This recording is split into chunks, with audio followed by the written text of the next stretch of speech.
I found this forum a few weeks ago and have been reading avidly. It has made me sad reading the outpourings of so many broken hearts. I'm sorry to say it has also brought some comfort, knowing I'm not alone in my situation. I haven't posted before because what comfort or advice can I offer when my own marriage failed so badly? But after my conversation with my ex last week, I realized there are so many similarities in all our stories. We met in Tennessee. I was 22, she was 27. She was in her last year of nursing school, and I was in my last year of military service. We were both working at a local pizza place for extra money. We hit it off and became friends, and after a very memorable party, we became much more. She pursued me, in truth, but I was attracted to her and more than happy to reciprocate. When my military time ended, I took her out to a nice dinner and proposed. I was so completely in love with her by that time. Our first year of marriage was great. I got along great with her family, and my family loved her. We did almost everything together. Later in the year, two things started to change. I was working full-time and going to school at night working on a degree in civil engineering. I tried to make the time we had together special, romantic.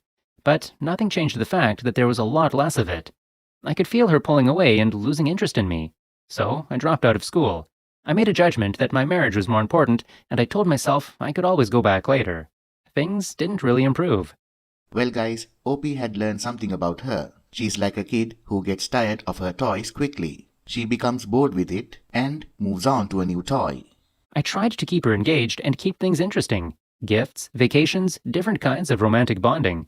It was like bailing out a sinking ship. She offered little in the way of help or encouragement. It's exhausting to try and save a relationship when you are doing it alone.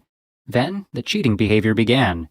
She checked off the boxes, protective of her phone and laptop, more frequent absences from the home, a complete withdrawal from intimacy. Affection from her went to zero, and even hugs and kisses from me were coldly received.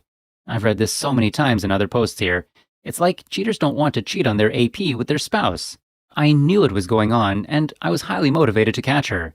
We lived in an at-fault state, but she covered her tracks well. I couldn't prove it.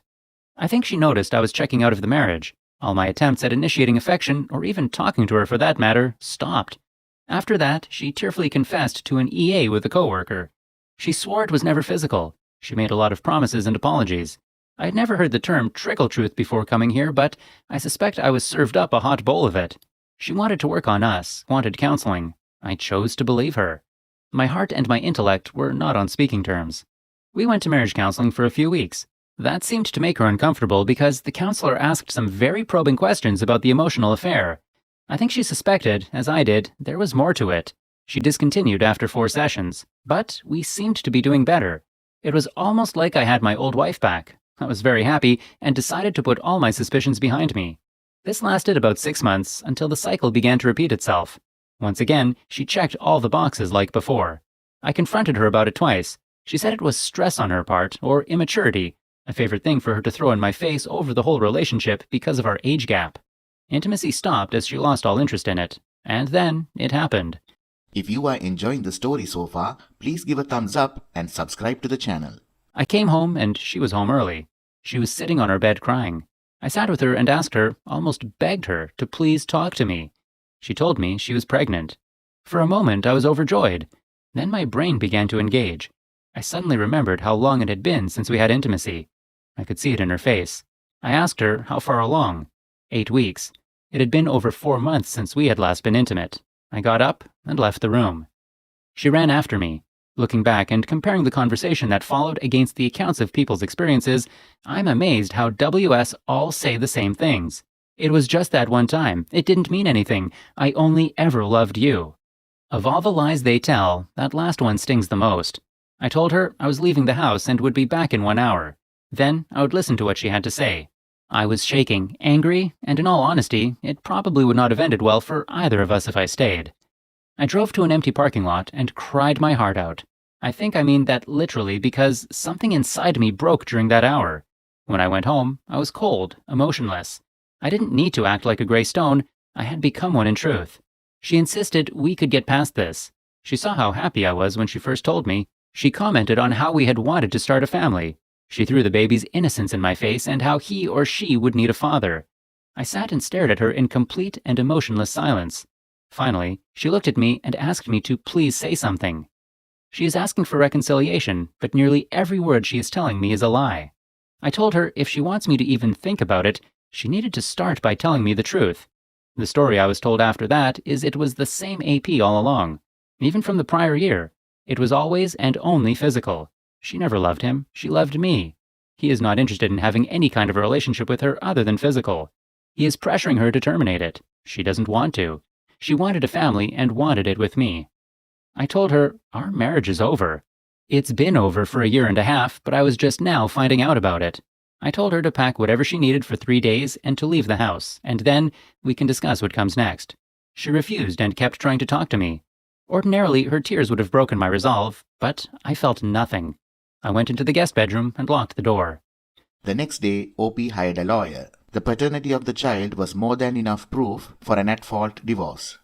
I had no desire to wait that long, and we discussed uncontested and mediation. When I got home, she actually tried to initiate. I was shocked and disgusted. I told her that would never happen again. We agreed on an outline for divorce. The biggest asset was our house. The majority of our debt was her student loan. I gave up my ownership interest in the home so she could sell it. She was going to keep the baby, and I wanted her to have that money. I wanted nothing but to walk away free. In the end, I kept nothing other than my Jeep, my military sea bag full of clothes, and a few tools, firearms, and military mementos. Mostly things that were mine before we married. Everything in that house, everything she had touched, was just tainted to me. I wanted nothing from this marriage but to leave it in the past. The divorce finalized 13 months later. I saw her twice during the mediation. We barely spoke. She was very pregnant then. I thought that would be hard to see, but I felt nothing for her. No love, no hate, nothing. She was a stranger to me. I moved to Florida and took a job as an underpaid but also underworked civil servant. I have a very simple life now. I bought and renovated a small house on the Gulf Coast. I bought a boat and go fishing almost every weekend. I have very few friendships and have dated very little. I have trust issues now. I really don't enjoy the company of other people. I'm 27 now and physically very fit, and some girls find me attractive. But the idea of an intimate relationship, trusting them to that level, I don't think I can do it. Not for a long time, anyway. I am the opposite of the man I used to be in almost every way. All my love now is reserved for a happy black Labrador retriever named Stormy. She goes almost everywhere with me. I still get upset when something triggers me to remember my ex and all that happened. I still sometimes feel a tremendous and overpowering sense of loss. I know I have lost nothing because I really had nothing. The beauty of my job is I mostly work alone and in the outdoors, and I can often take my dog to work with me. If I haven't found happiness in divorced life, at least I found peace. Now, here's what happened about 2 years later. Last week, she reached out to me. She called me.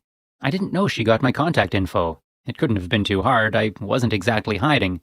We spoke, and it was amicable at first, and she made it sound as though she just wanted to see how I'm doing and to catch up.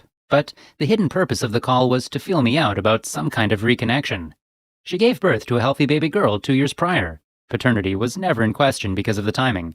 The AP wasn't present for the birth and has had little interaction with his daughter. The life of a single mother is hard, and although she was getting support from the AP, apparently she had to take him to court for it, she was lonely and unhappy. I told her I was sorry to hear she was unhappy, but it was not my problem.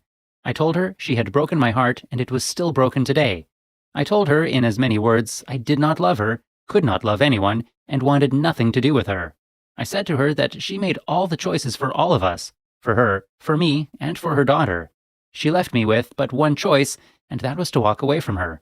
I asked her not to contact me again. The final similarity between all of our stories on this sub is this. A selfish person made a selfish choice and damaged the lives of 3 people, one of whom had not even been born yet. If there is one thing I wish I could make them understand before they make the selfish choices, that they are hurting everyone around them, and possibly everyone around their AP. But if they are already selfish enough to cheat, it's likely they won't care. Well, OP, glad you saw the light and got out of there. But I'm really sorry to hear how it emotionally scarred you. My best advice is don't let this experience rob you of a future with a happy and healthy relationship. Yes, there are bad apples out there, but there are also some good ones as well. You are older and wiser now. It is possible for you to find true love and happiness like everyone else. Good luck to you, OP.